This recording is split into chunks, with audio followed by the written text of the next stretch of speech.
नमस्कार दोस्तों, स्वागत है आपका आपके अपने चैनल कॉमर्स 6 में। एक मेरा डिमांड वाला टॉपिक जो चल रहा है वो मैं आपको आज कंटिन्यू कराऊंगी। थोड़ा सा रिवाइज करेंगे फिर हम टॉपिक के ऊपर आएंगे। डिमांड एंड सप्लाई का जो लॉ ऑफ डिमांड का मेरा टॉपिक चल रहा है उसके अंदर मैंने ये बताया था कि जो डिमांड है ना, डिमांड का जो कर्व है वो हमेशा नेगेटिव होता है। और वो कारण बताए थे कि उसके कारण क्या क्या हैं, किस वजह से वो नेगेटिव होता है। मतलब प्राइस बढ़ेगा तो डिमांड क्या है, कम हो जाएगी, और डिमांड बढ़ेगी तो प्राइस बढ़ेगा, 100% श्योर है। लेकिन उसके कुछ अपवाद भी हैं, वो मैंने अपवाद भी बताए थे कि जैसे कि लग्जरी आइटम्स हैं उसके ऊपर ये रूल फॉलो नहीं होता, साथ के साथ जो इन्फीरियर गुड है उनके ऊपर भी रूल फॉलो नहीं होता। एक्सपेक्टेशन है, जैसे प्राइस अगर बढ़ेगा या घटेगा, या पर्टिकुलर हम जो हमारे ब्रांड हैं या फिर हम पर्टिकुलर किसी टेस्ट पे हमारा सेटिंग बैठ गई है तो हम उससे भी हमें प्राइस से कोई फर्क नहीं पड़ता। ठीक है, अब मैं आपको ये बताऊंगी कि इन सब के लिए टर्म एंड कंडीशन क्या है। ये कानून जो मैंने बताया लॉ ऑफ डिमांड, ये कब लागू होता है, इसके लिए टर्म क्या है, कंडीशन क्या है। साथ के साथ एक बहुत इंपॉर्टेंट टॉपिक, चांसेस हैं पेपर में से लगभग या तो आपका क्वेश्चन उसमें से आने के चांस रहेंगे लॉ ऑफ डिमांड में, कि लॉ ऑफ डिमांड क्या कहता है, क्या क्या उसके अपवाद हैं, या फिर वो किस कारण से ही नेगेटिव होता है, तो वो मैंने आपको बताया। अब मैं आपको बताऊंगी कि पहले तो टर्म एंड कंडीशन क्या क्या है, किस किस कंडीशंस में, उसके बाद सब्स्टिट्यूट के ऊपर कौन सा इफेक्ट पड़ता है और कॉम्प्लीमेंट्री के ऊपर क्या इफेक्ट पड़ता है।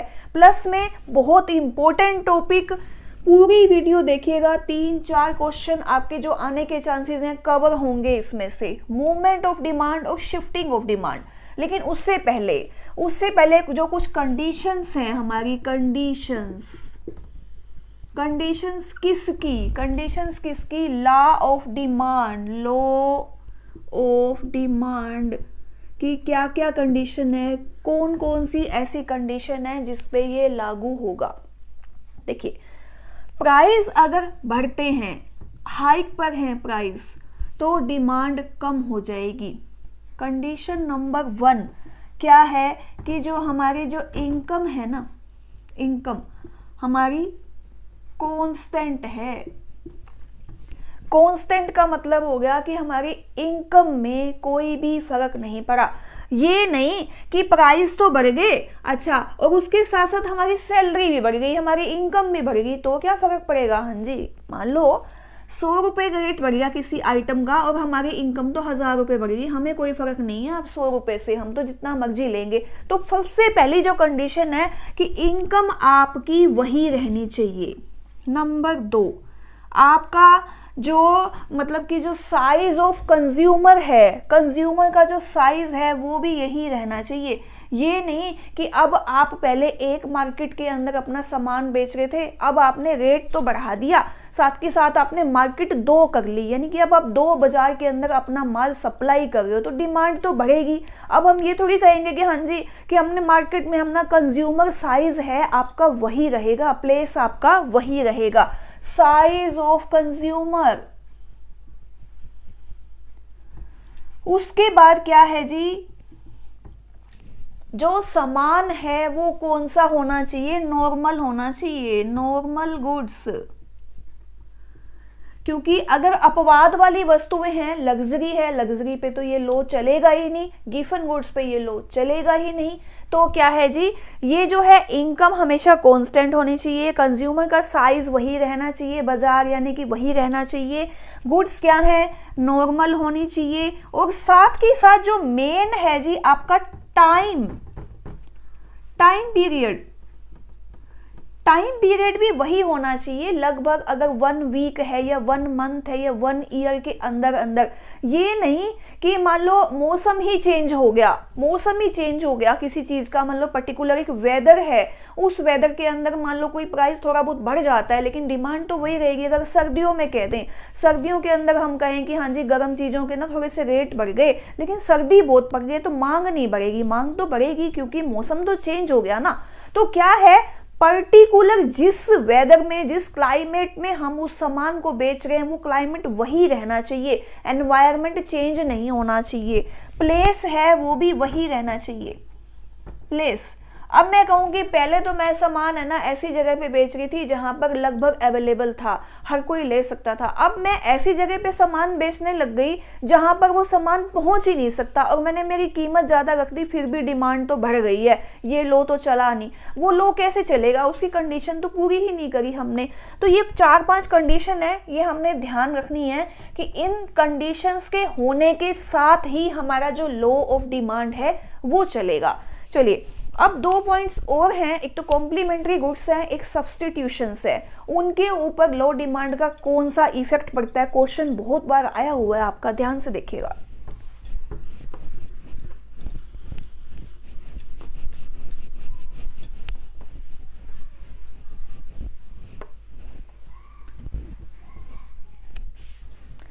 कि अगर सब्सटीट्यूट गुड्स हैं, सब्सटीट्यूट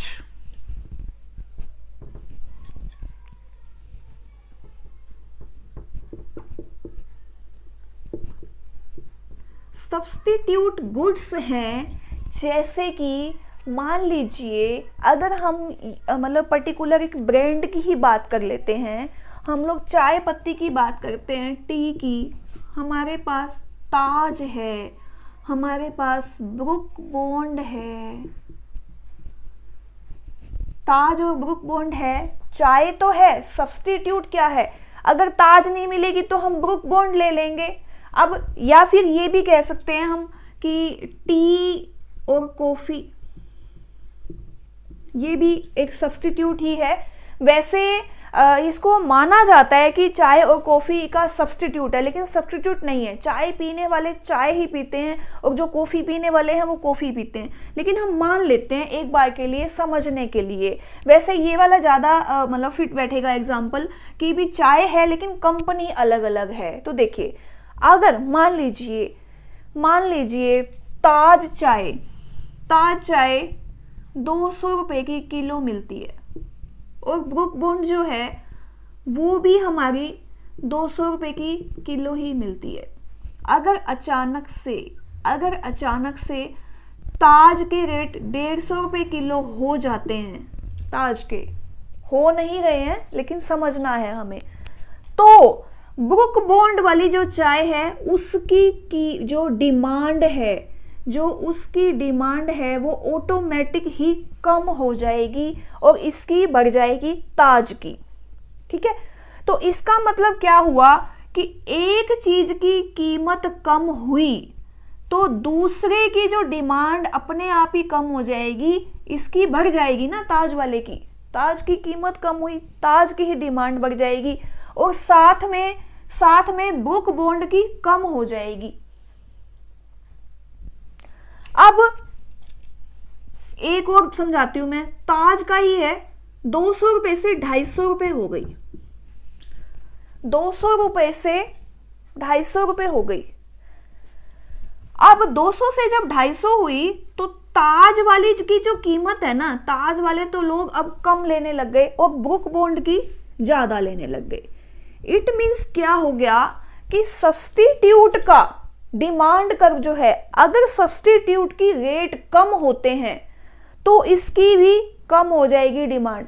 अगर सब्सटीट्यूट का रेट ज्यादा होता है तो इसकी डिमांड ज्यादा हो जाएगी। यानी कि आपस में इनका नेगेटिव रिलेशनशिप नहीं है, ये हमने ध्यान करना है। बात को ध्यान से समझिए आप, कंफ्यूजन यहीं पर ही होता है कि सब्सटीट्यूट गुड्स के अंदर डिमांड का जो स्लोप है वो कैसा रहता है, पॉजिटिव रहता है, वो नेगेटिव नहीं है आपस में। वो देखिए ध्यान से, इसकी कीमत कम हुई ताज की तो डिमांड इसकी कम हो गई।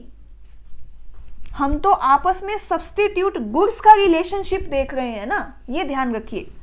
रिलेशनशिप वाला टॉपिक मैं करवा रही हूं आपको,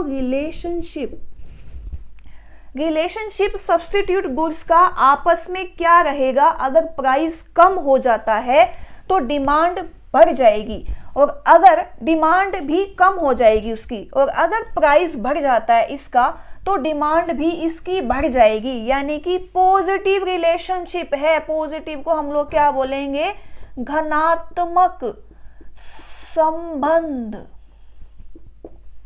positive relationship.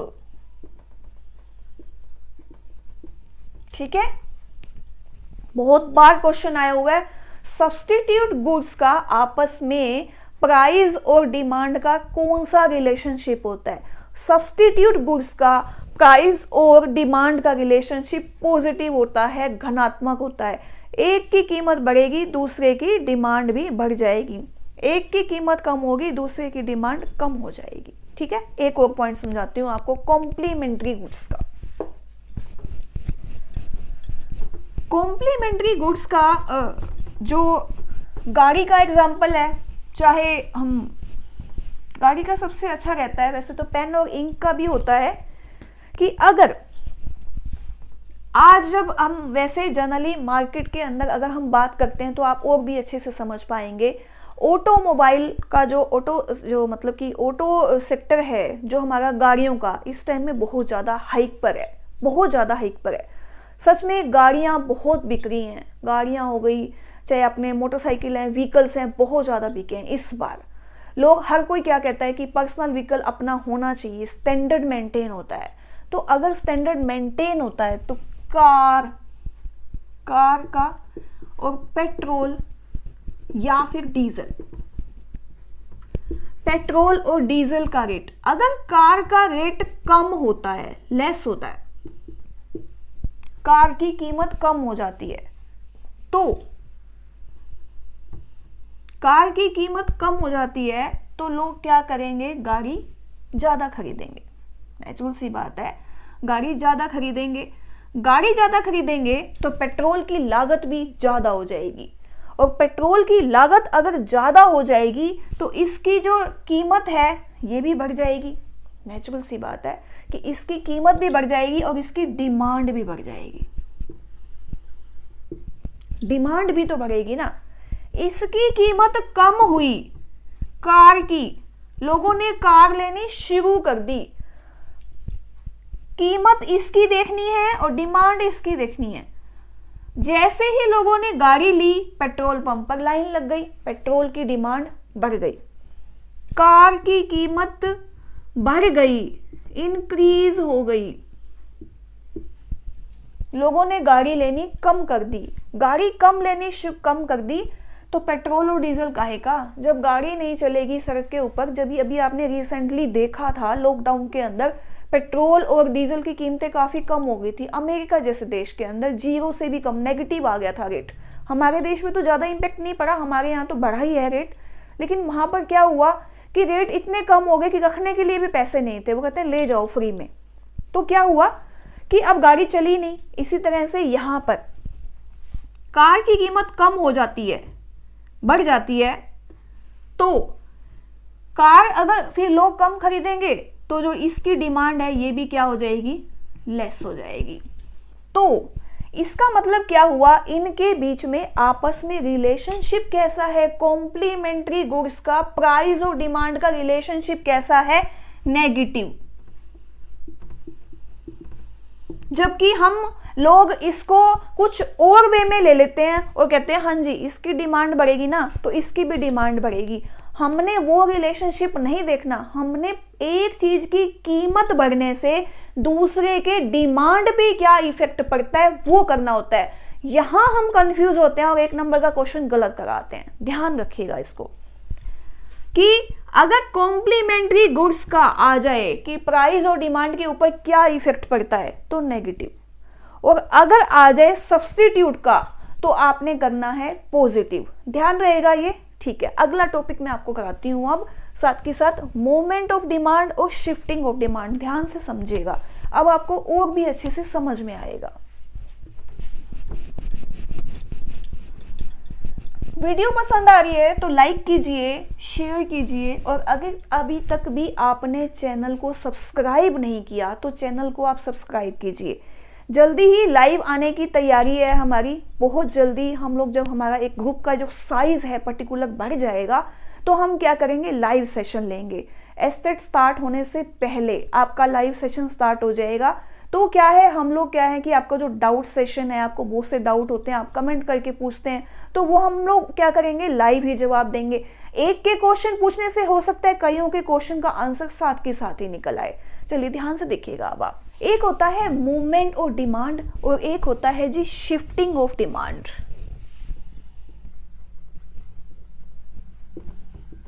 Movement of demand, ये हो गया जी हमारा shifting of demand. Movement of demand क्या कहता है? मूवमेंट ऑफ डिमांड कहता है कि अगर, जो मैंने आपको लॉ ऑफ डिमांड कहा है वही है कि अगर, देखें ना ध्यान से, प्राइस अगर बढ़ता है, प्राइस अगर बढ़ता है तो डिमांड क्या है, कम हो जाएगी। हम जानते हैं प्राइस अगर घटता है तो डिमांड हमारी बढ़ जाएगी। ये होता है मूवमेंट ऑफ डिमांड, यानी कि कीमत के बढ़ने से डिमांड पे क्या इफेक्ट पड़ेगा, कीमत के घटने से डिमांड पर क्या इफेक्ट पड़ेगा। यानी कि जो प्राइस फैक्टर है, प्राइस फैक्टर के इफेक्ट से डिमांड के ऊपर पूरा का पूरा फर्क पड़ेगा। प्राइस क्या है, इंडिपेंडेंट है और डिमांड क्या है, डिपेंडेंट है। प्राइस क्या है, इसमें ये ध्यान रखिएगा, इंडिपेंडेंट, और जो डिमांड है हमारी वो क्या है जी, डिमांड है डिपेंडेंट। प्राइस के बढ़ने से, अगर प्राइस के बढ़ने से, ये देखिए ध्यान से आप, ये है जी हमारा प्राइस, प्राइस और ये है हमारा डिमांड। अब ये है जी हमारा, यहां पर हमने ये ले ली डिमांड हमारी कि ये हमारा प्राइस है और हमारी जो डिमांड है वो ये है। अब अगर प्राइस ये बढ़ गया तो डिमांड कम हो गई, ये तो क्या हुआ जी, ये आ गया ऐसे कि अगर प्राइस कम हो जाते हैं तो डिमांड बढ़ गई और अगर प्राइस बढ़ जाते हैं तो डिमांड कम हो गई। यानी कि मेन जो फैक्टर क्या है, प्राइस है। प्राइस के बढ़ने से अगर मांग, डिमांड हमारी, प्राइस के बढ़ने से डिमांड कम होती है, यानी कि क्या हो गया जी, डिक्रीज होती है। और प्राइस के घटने से, प्राइस के घटने से अगर डिमांड बढ़ती है, इंक्रीज होती है, तो वो क्या हो गया, मूवमेंट ऑफ डिमांड। यानी कि कीमत का फैक्टर, कीमत के बढ़ने से और कीमत के घटने से जो भी मांग के ऊपर प्रभाव पड़ता है, जो डिमांड के ऊपर इम्पैक्ट पड़ता है, उसे हम लोग बोलते हैं मूवमेंट ऑफ डिमांड। अब मूवमेंट ऑफ डिमांड ये हो गया, ध्यान रखना है, बहुत बार आता है कि प्राइस के बढ़ने से जो इफेक्ट पड़ता है डिमांड पर, उसको क्या बोलते हैं, मूवमेंट बोलते हैं या शिफ्ट बोलते हैं। प्राइस के बढ़ने और घटने से जो इफेक्ट पड़ेगा वो मूवमेंट ऑफ डिमांड है। अब आ गया फिर शिफ्टिंग क्या है जी। शिफ्टिंग का मतलब क्या है कि प्राइस का कोई फर्क नहीं है, कोई फर्क नहीं है प्राइस का, प्राइस वही का वही है, कांस्टेंट चल रहा है, लेकिन फिर भी डिमांड क्या है, बढ़ रही है या घट रही है, उसको बोलते हैं हम लोग शिफ्टिंग। मान लीजिए ये है प्राइस और ये है हमारी डिमांड, 3 रुपए प्राइस 4 डिमांड, 3 रुपए प्राइस, डिमांड अचानक से 3 ही हो गई, कम हो गई, हो सकता है। अदर फैक्टर वो वाले हैं जो मैंने आपको बताए थे, कंडीशन के अंदर कांस्टेंट रहने चाहिए। अब वो अगर कांस्टेंट नहीं है, अगर वो कांस्टेंट नहीं है तो प्राइस की वजह से ना होकर डिमांड किसी और कारण से भी बढ़ सकती है या घट सकती है। ये तो हो गया जी हमारा डिक्रीज इन डिमांड। अब आ गया एक और आपका कंडीशन है, प्राइस है 3, डिमांड है 4, प्राइस है 4, डिमांड है 4 आइटम की। अभी भी इसका मतलब क्या हो गया, इधर तो क्या थी कि डिक्रीज इन डिमांड, प्राइस तो कम नहीं हुए फिर भी डिमांड कम हो गई, प्राइस बढ़ रहे हैं फिर भी डिमांड क्या है, सेम है, तो ये क्या है, इंक्रीज इन डिमांड। प्राइस बढ़ गए, डिमांड वही की वही है, इंक्रीज इन डिमांड। क्या कारण हो सकते हैं इसके, ये क्वेश्चन भी आ सकता है कि क्या कारण की वजह से प्राइस को छोड़कर डिमांड कम या ज्यादा हो जाती है, तो वो क्या है। देखिए, एक तो सबसे पहले जो मैंने फोरकास्टिंग बताई थी आपको, अगर किसी चीज का रेट कम होने की संभावना है, कम होंगे, तो अगर प्राइस बढ़ भी रहा है, मतलब अगर कम होने की संभावना है, तो हम अभी भी अपनी डिमांड को ना उतना ही रखेंगे, हम उसको बढ़ाएंगे नहीं। क्यों? क्योंकि हमें तो पता है कि इससे भी कम जाएंगे, इससे भी कम जाएंगे तो हम तो डिमांड तब बढ़ा लेंगे। और जैसे कुछ नेसेसिटीज आइटम्स होती हैं, जैसे नमक का है, चीनी का है, मेन जो हमारी बेसिक नीड्स हैं, उसमें क्या है कि वही का वही तो रहेगा ना। अगर प्राइस 1 रुपया बढ़ भी गया तो भी हमें लेना है, 1 रुपया कम हो गया तब भी हम उतना लेंगे। वही वाला नमक वाला सेम एग्जांपल है कि अगर नमक क्या है, रेट थोड़ा कम हो गया, पता लगा कि आज है ना 50 रुपए की जगह 45 रुपए का मिल रहा है, तो मैं ये तो नहीं कहूंगी हाँ जी आज है ना 1.5 किलो दे दो, किलो ही लेके आऊंगी मैं। तो सेम वही का वही तो है ना कि अगर मैं 1 किलो ही लेके आऊंगी तो 5 रुपए कीमत घटने का मुझे कोई फर्क नहीं पड़ने वाला, बेसिक नीड के ऊपर नहीं चलेगा। जो भी अपवाद है वो इसी के ऊपर तो चलेंगे ना। अगर कीमत थोड़ी बहुत कम ज्यादा हो जाए तो भी क्या है, कोई फर्क नहीं पड़ेगा, मैं उतना ही सामान लेकर के आऊंगी। ये देखिए, ये इसके अंदर आ गया, 1 रुपया कीमत बढ़ गई लेकिन मैं तो उतना का उतना ही सामान लेकर के आ रही हूं। अब क्या है, प्राइस उतना ही है, प्राइस उतना ही है, लेकिन मैंने अपनी डिमांड कम कर दी। क्यों कम कर दी? क्योंकि मुझे पता है कि अभी तो और भी ज्यादा रेट कम होंगे, तो मैं और ज्यादा ले लूंगी। अभी तो मैं कम कर रही हूं बस, कि कीमत की कम होने की इंतजार कर रही हूं मैं। कीमत अभी उतनी है लेकिन मैंने मेरी डिमांड कम कर दी, मैं वेट कर रही हूं किसका, और कीमत कम होने का। और कुछ बार कई बार क्या होता है, मौसम का भी हो जाता है, कुछ पर्टिकुलर एक एनवायरनमेंट है, तो भी हम क्या करेंगे, कीमत की वजह से हम लोग खरीदेंगे, बढ़ाएंगे नहीं सामान को, हम क्या करेंगे उसको, उस बाकी जो अदर फैक्टर्स है ना उनकी वजह से भी अपनी डिमांड को कम या ज्यादा कर सकते हैं। उसको हम लोग क्या बोलते हैं, शिफ्टिंग ऑफ डिमांड, यानी कि प्राइस का कोई भी इफेक्ट नहीं है। वो देखते हैं कैसे, ये देखिए ना। अब उसका एग्जाम जो आपका डायग्राम बनेगा वो कैसे बनेगा,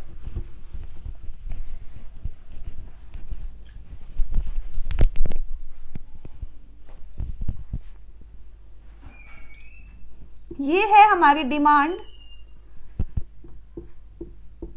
ये है हमारा प्राइस। प्राइस वही चल रहा है, डिमांड ये है। प्राइस वही चल रहा है, डिमांड बढ़ती जा रही है, प्राइस वही चल रहा है, डिमांड बढ़ रही है, हो सकता है किसी कारण से। तो ये जो इधर की तरफ जा रही है, राइट की तरफ, ये है शिफ्टिंग, और प्राइस वही है, डिमांड कम होती जा रही है। ये क्या है, लेफ्ट की तरफ क्या है, शिफ्टिंग, इसको हम लोग बोलते हैं शिफ्टिंग।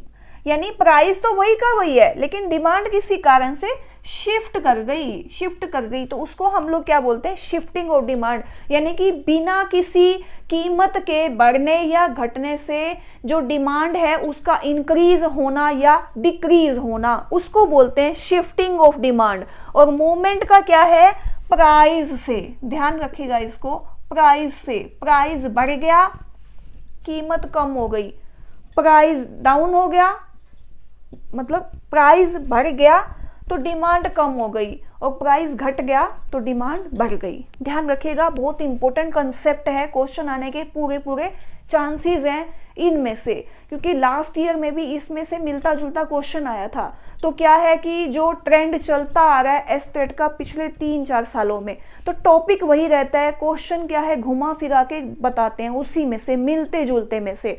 तो लॉ ऑफ डिमांड में से क्वेश्चन आया हुआ है तो लॉ ऑफ डिमांड में से क्वेश्चन आना ही आना है। हाँ, घूम फिर के आ सकता है, तो टॉपिक जो है वो बिल्कुल बारीकी से समझिएगा। बारीकी से समझने से क्या है कि घूम फिर के क्वेश्चन कैसा भी आ जाए हमारा तो सही होगा ही होगा। ठीक है, एक मैं आपको इलास्टिसिटी ऑफ डिमांड भी बता रही हूं।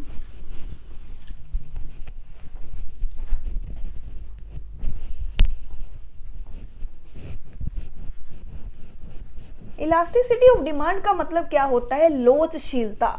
लोचशीलता का मतलब हम अगर नॉर्मल बेसिक लैंग्वेज में बात करें तो क्या होता है कि परिवर्तनशीलता, मतलब जैसे सीधी सी बात करते हैं अगर हम कि अगर ये लोचशीलता क्या होती है, ये लगभग 4 या 5 प्रकार से है। जैसे कि अगर कीमत कम हुई तो उसका मांग पर कितना फर्क पड़ा, कीमत कितनी कम हुई और मांग पर कितना फर्क पड़ा, जितना जो परिवर्तन आया वो क्या है, वो है लोचशीलता, परिवर्तनशीलता, इलास्टिसिटी ऑफ डिमांड। यानी कि कीमत मान लो 1 रुपया बढ़ गई तो क्या डिमांड भी एक आइटम की कम हुई है या फिर उससे ज़्यादा हुई, उससे कम हुई, कोई फर्क ही नहीं पड़ा, वो देखते हैं हम लोग। एक बार ध्यान से देखिएगा। सबसे पहले क्या है जी, perfect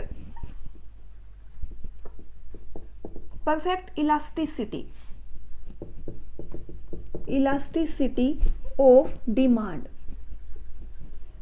perfect elasticity of demand का मतलब क्या हो गया कि जैसे ही कीमत में थोड़ा सा परिवर्तन आया, थोड़ी सी कीमत कम हुई, मांग जो है वो इतनी ज्यादा बढ़ गई कि आप सोच ही नहीं सकते कि क्या इतना परिवर्तन आ जाएगा, आ गया। लेकिन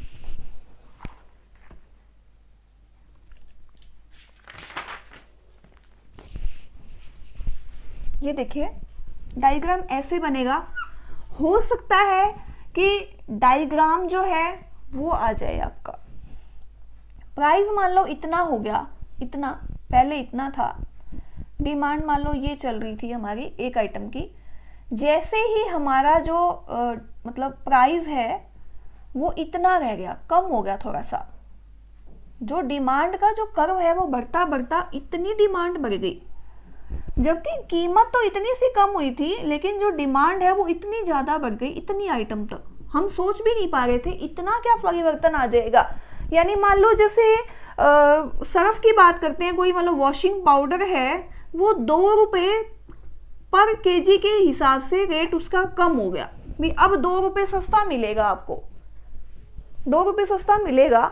डिमांड हमारी लगभग थी जी 50 केजी की पर मंथ में, और पता लगा कि अब है ना, अब तो हम लोग क्या है 200 केजी डिमांड बढ़ गई है उसकी। इसको हम क्या बोलेंगे, पूर्णतया लोचदार मांग। पूर्णतया ही हो गया ये तो, मतलब कि इतनी ज्यादा बढ़ गई, हमारी कीमत तो बिल्कुल थोड़ी सी कम हुई थी और डिमांड देखो इतनी ज्यादा बढ़ती गई, बढ़ती चली गई। तो ये क्या है, परफेक्ट इलास्टिसिटी ऑफ डिमांड। जब कीमत में थोड़ा सा परिवर्तन आए, बिल्कुल रत्ती भर, और डिमांड में बहुत ज्यादा परिवर्तन आ जाए, या तो बढ़े या कम हो, लेकिन डिमांड के अंदर पूरा फर्क पड़ रहा है, तो उसको हम लोग क्या बोलेंगे, पूर्णतया लोचदार मांग या फिर परफेक्ट इलास्टिसिटी ऑफ डिमांड। अब एक और पॉइंट है,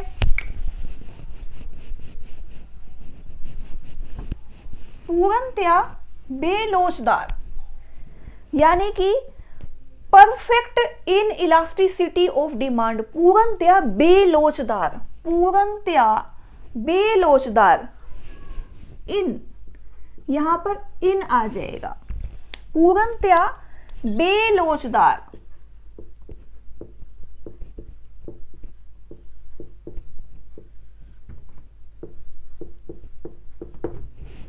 इसका कर्व जो बनेगा वो ऐसे बनेगा,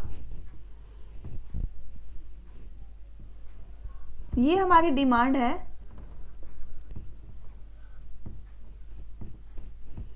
ये प्राइस है, ये बढ़ता जा रहा है, लेकिन डिमांड के ऊपर कोई फर्क ही नहीं पड़ रहा। डिमांड वही की वही है, कीमत बढ़ गई, मान लो 10 रुपए थी, फिर 20 हो गई, फिर 30 हो गई, फिर 40 हो गई। डिमांड वही की वही है, मान लो 4 आइटम बिक रही थी, अभी भी 4 आइटम ही बिक रही है उतने ही रुपए में, 10 में भी उतनी, 20 में भी, 30 में भी। बेसिक नीड के ऊपर ये वाला होता है लगभग। पूर्णतया बेलोचदार मांग का जो कर्व है वो ये बनेगा, ध्यान से रखिएगा, इसको ध्यान से देखिएगा।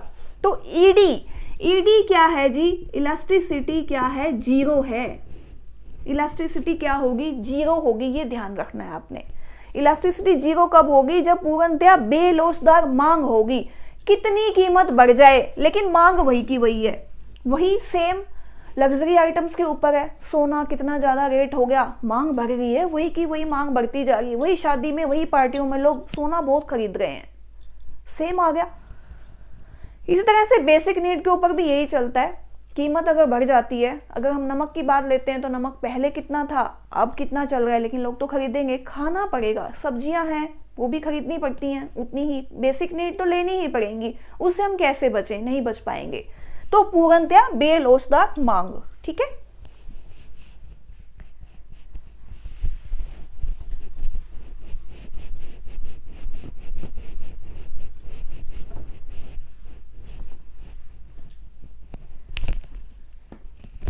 अब है जी unitary, unitary elasticity.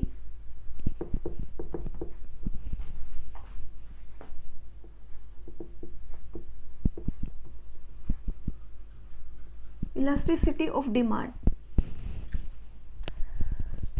Unitary elasticity of demand क्या होती है? यूनिटरी इलास्टिसिटी डिमांड का मतलब क्या हो गया कि अगर कीमत जितनी मात्रा में बढ़ती है, जितनी परसेंटेज के अंदर, मांग में भी उतनी ही परसेंटेज में कमी होती है, और जितनी परसेंटेज के अंदर कीमत में कमी होती है उतनी ही परसेंटेज में डिमांड में वृद्धि होती है। तो वो कैसे होगा जी, एक मिनट रुकिए। 10 रुपये की कीमत के ऊपर 20 रुपये की यूनिट खरीदी जा रही थी, 20 यूनिट। जैसे ही 10 यूनिट की वृद्धि हो गई, इधर से 10 यूनिट की कमी हो गई, बराबर चल रहा है ये, बिल्कुल कोई फर्क नहीं पड़ा। 10 रुपये बढ़ गए, 10 यूनिट कम हो गई, 10 यूनिट कम हो गई, 10 यूनिट की डिमांड बढ़ गई, बराबर चल रहा है। ईडी क्या हो गया जी, 1 आ जाएगा। पहले क्या आया था, ईडी 0 था, और जो मैंने सबसे पहले बताया था उसके अंदर क्या था, ईडी जो आपकी पूर्ण लोचदार मांग थी, इन्फिनिटी, इन्फिनिटी, और उसके अंदर क्या था, पूर्णतया बेलोचदार में 0, और इसके अंदर ईडी क्या आ जाएगा, 1 आ जाएगा।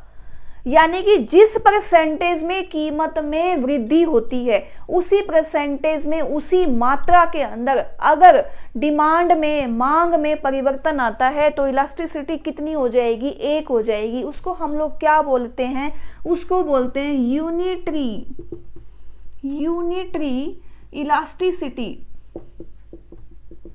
इलास्टिसिटी ऑफ डिमांड, ये होता है जी। अब चौथा पॉइंट आ गया हमारा, काफी इंपॉर्टेंट है, क्वेश्चन इसमें से पूछ लिया जाता है कि ईडी 1 कब होता है, या ईडी 0 कब होता है, और ईडी इन्फिनिटी कब होता है।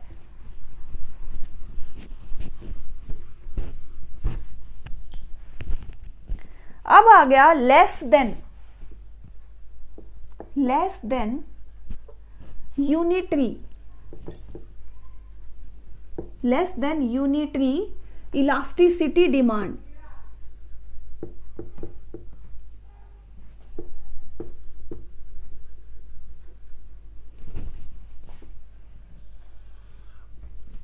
लेस देन है तो देखिए 10 यूनिट, 20 यूनिट, 30 यूनिट, प्राइस है 10 रुपीज, 20 और 30। अब इसमें क्या है, लेस देन है, यानी कि कीमत के अंदर अगर थोड़ा ज्यादा परिवर्तन आता है तो मांग में उतना परिवर्तन नहीं आएगा जितना कि होना चाहिए। तो अगर 10 के अंदर हम लोग कितना मांग खरीद रहे हैं, 30 यूनिट का, 10 रुपये रेट है और हम 30 यूनिट का खरीद रहे हैं। जैसे ही 20 हुआ तो 20 हो जाना चाहिए था ये भी, कि कीमत बढ़ गई, अब तो भी 10 कम हो जाना चाहिए। लेकिन हम लोगों का जो डिमांड है वो अभी कितनी आई, 25 की, यानी कि कम परिवर्तन आया। डिमांड में तो 5 यूनिट का परिवर्तन आया, जबकि प्राइस के अंदर 10 का डिफरेंस आया था। तो क्या हुआ कि अगर कीमत के बढ़ने से मांग में उतना परिवर्तन ना हो जिस मात्रा के अंदर कीमत में परिवर्तन होता है, तो उसे हम लोग क्या बोलते हैं, less than unitary elasticity of demand, ये क्या हो जाएगी, ईडी क्या हो जाएगी जी, ईडी हो जाएगी हमारी less than 1। ED less than 1 कब होगी, ऐसे कि कीमत के अंदर तो ज्यादा परिवर्तन आ गया लेकिन मांग में ज्यादा परिवर्तन नहीं आया। अब आ गया ग्रेटर देन का सेम इसका अपोजिट हो जाएगा, ये लेस की जगह अब हम कर देते हैं ग्रेटर देन। ग्रेटर देन के अंदर सेम जो एग्जांपल है उसका अपोजिट हो जाएगा 10, 20, 30 और 40। ये आ गया 10 यूनिट, 20, 30 और 40। मान लीजिए 10 यूनिट के अंदर हम लोग क्या कर रहे थे, 40 यूनिट परचेज कर रहे थे। अब क्या है, कीमत के अंदर 10 रुपीज का 10% जैसे है 100% का मान लीजिए ये हो गया, तो 20 रुपीज रेट हो गया, पहले 10 था। तो डिमांड जो है ना, डिमांड ये आ गई, इतना परिवर्तन आ गया, जबकि आना तो कम चाहिए था, 10 यूनिट का ही आना चाहिए था, लेकिन इसमें ज्यादा परिवर्तन आ गया। तो ग्रेटर देन लेस आ जाएगा, ईडी ग्रेटर देन 1।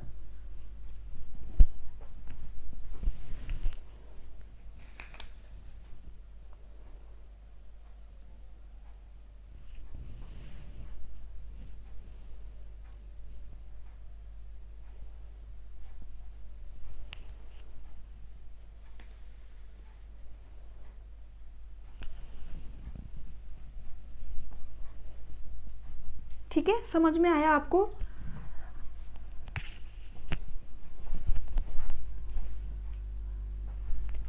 ये मैंने आपको 4-5 पॉइंट्स बताए हैं इलास्टिसिटी के। लोचदार मांग, बेलोचदार मांग, एक तो पूर्णतया लोचदार है, एक पूर्णतया बेलोचदार है।